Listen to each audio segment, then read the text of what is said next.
So hello' guys, নমস্কাৰ বন্ধুসকল। আপোনালোক কেনে আছে? আপোনালোক আশা কৰোঁ সকলোৱে ভালে আছে। বন্ধুসকল, আজি অলপমান ঠাণ্ডা যেন অনুভৱ হৈ আছে, নহয়নে? আজিৰ ঠাণ্ডাৰ প্ৰকোপটো অলপ বেছি যেন অনুভৱ হৈ আছে। আপোনালোকৰ ফালে কেনেকুৱা হৈ আছে বতৰটো বাৰু কমেণ্টযোগে কমেণ্ট কৰিবলৈ নাপাহৰিব।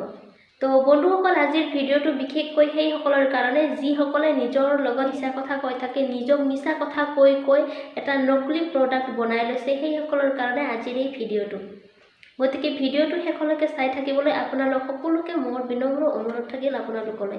বন্ধুসকল, আজি আপোনালোকক এটা কথা ক'ম যে নিজৰ লগত কেতিয়াও ইমানো বেছি মিছা কথা নক'ব। নিজৰ লগত মিছা কথা কৈ কৈ, নিজক মিছা কথা কৈ কৈ এটা নকলি প্ৰডাক্ট বনাই নল'ব। সদায় ৰিয়েল হৈ থাকিব। মিছা কথা কৈ কৈ নকলি প্ৰডাক্ট বনি নাযাব। কিয় জানেনে? কাৰণ সঁচা কথাই সিদ্ধান্ত তৈয়াৰ কৰে আৰু মিছা কথাৰ পৰা আপোনাৰ মাজত দুৰ্বলতাৰ সৃষ্টি হয়। কিয় জানেনে? কাৰণ সঁচা কথাই সিদ্ধান্ত তৈয়াৰ কৰে আৰু মিছা কথাৰ পৰা আপোনাৰ মাজত দুৰ্বলতা আহে।